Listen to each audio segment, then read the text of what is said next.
একদা বনি ইসরায়েলের ৩ জন যুবক সফরে যাওয়ার জন্য রওনা করলেন। তারা অনেক দূর হাঁটার পর ভুলক্রমে একটি গুহার ভিতর ঢুকে পড়েন।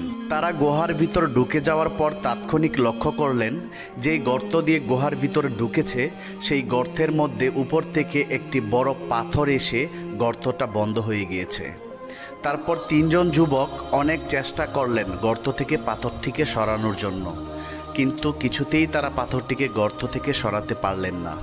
অবশেষে তারা ব্যর্থ হয়ে ৩ জন কান্নাকাটি করতে লাগলেন এবং সবাই আল্লাহকে ডাকতে লাগলেন। এই বিপদ থেকে একমাত্র আল্লাহই পারে আমাদের রক্ষা করতে। তারপর তারা ৩ জন বললেন যে আমাদের মধ্যে কার কি নেকি আছে, সমস্ত নেকি নিয়ে আল্লাহর দরবারে দোয়া করো, যদি এই ওসিলায় আল্লাহ আমাদের এখান থেকে মুক্ত করে।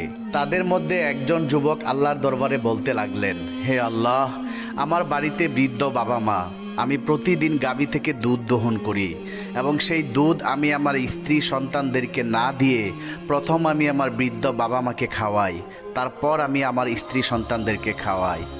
একদিন আমি গাভী থেকে দুধ দহন করে এসে দেখি আমার বাবা মা ঘুমিয়ে পড়েছে।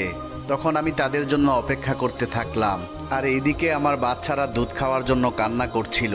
আমি তাদের বললাম আমার বাবা মাকে না খাওয়িয়ে আমি কাউকেই দুধ খাওয়াবো না। অতঃপর আমি তাদের জন্য অনেক অপেক্ষা করার পর অনেক রাত হয়ে গিয়েছে। তারপর তারা ভোর রাতে ঘুম থেকে জাগ্রত হয়। আমি ভোর রাত পর্যন্ত এখানে দাঁড়িয়েছিলাম। তারা যেইমাত্র জাগ্রত হলো তখন আমি তাদেরকে দুধ পান করালাম। তারপর আমি আমার স্ত্রী সন্তানদেরকে দিলাম। হে প্রভু, আমি যদি তোমার সন্তুষ্টির জন্য এই কাজগুলো করে থাকি তাহলে সেই উসিলায় আজকে আমাদেরকে তুমি এই বিপদ থেকে রক্ষা করো। যুবকের ফরিয়াদ শেষে সবাই লক্ষ্য করলো পাথরটি গর্ত থেকে অল্প সরে গিয়েছে, কিন্তু তখনও তারা বের হওয়ার জন্য যথেষ্ট ছিল না। তারপর তাদের মধ্যে থাকা দ্বিতীয় যুবক আল্লাহর দরবারে বলতে লাগলো, হে আল্লাহ, আমার এক চাচাতো বোন ছিল যে খুবই সুন্দরী ছিল এবং যাকে আমি অনেক ভালোবাসতাম। সেই চাচাতো বোনের প্রতি আমার এতটাই লোভ ছিল যে আমি একদিন তাকে প্রস্তাব করলাম আমার সাথে কুকর্ম করার জন্য, কিন্তু আমার সেই চাচাতো বোন আমার এই প্রস্তাবে রাজি হলো না। অতঃপর কিছুদিন পর আমার সেই চাচাতো বোনের অর্থ সংকট দেখা দিল। সে অনেক বিপদে পড়ে আমার কাছে এসে অর্থ চাইল। আমি তার সাথে কুকর্ম করার প্রতিদানে অর্থ দিতে রাজি হলাম। অতঃপর আমার চাচাতো বোন আমার সেই প্রস্তাবে রাজি হলো। তারপর আমি তাকে নিয়ে একটি নির্জন ঘরে গেলাম। ঘরে ঢোকার সাথে সাথেই আমার শরীরটা একটা কাঁপুনি দিয়ে উঠল। মুহূর্তের মধ্যে আমার ভিতর তোমার ভয় চলে আসলো। হে আল্লাহ, তখন আমি চিন্তা করলাম এত বড় পাপ কাজ করলে আল্লাহ আমাকে ক্ষমা করবে না। অতঃপর আমি আমার চাচাতো বোনকে নির্দিষ্ট পরিমাণ অর্থ দিয়ে তাকে বিদায় করে দিলাম।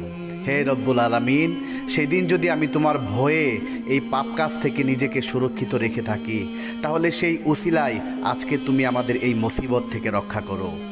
এই যুবকের দোয়া শেষে তারপর পাথরটা গর্ত থেকে আরও একটু সরে গেল, কিন্তু তখনও তারা ৩ জন বের হওয়ার জন্য যথেষ্ট ছিল না।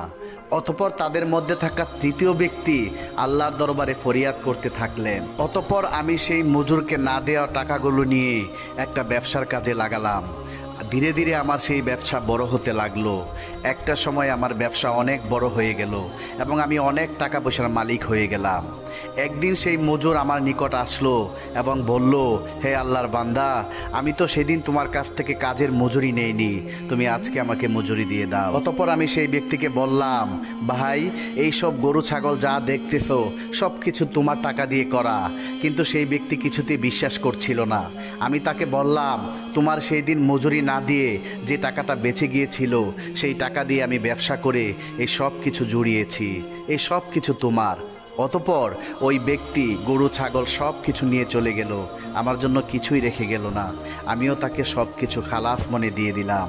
হে রব্বুল আলামিন, তুমি যদি আমার সেদিনের কাজে সন্তুষ্ট হয়ে থাকো তাহলে এর উসিলায় আজকে আমাদের এই বিপদ থেকে রক্ষা করো। অতঃপর তারা ৩ জন লক্ষ্য করলেন গুহার গর্তর মুখ থেকে পাথরটি পুরোপুরি সরে গেল। তারা ৩ জন খুশি হয়ে আল্লাহর দরবারে শুকরিয়া আদায় করলেন এবং গুহা থেকে বের হয়ে পড়লেন। প্রিয় বন্ধুরা, এই ছিল আমাদের আজকের ভিডিওটি। বন্ধুরা, ভিডিওটি যদি আপনাদের কাছে ভালো লেগে থাকে তাহলে এক্ষুনি আমাদের চ্যানেলটি সাবস্ক্রাইব করে পাশে থাকা বেল আইকনটি প্রেস করে দিবেন। তাহলে দেখা হবে আবার নতুন কোনো ভিডিওতে। সেই পর্যন্ত সবাই ভালো থাকুন, সুস্থ থাকুন। আল্লাহ হাফেজ।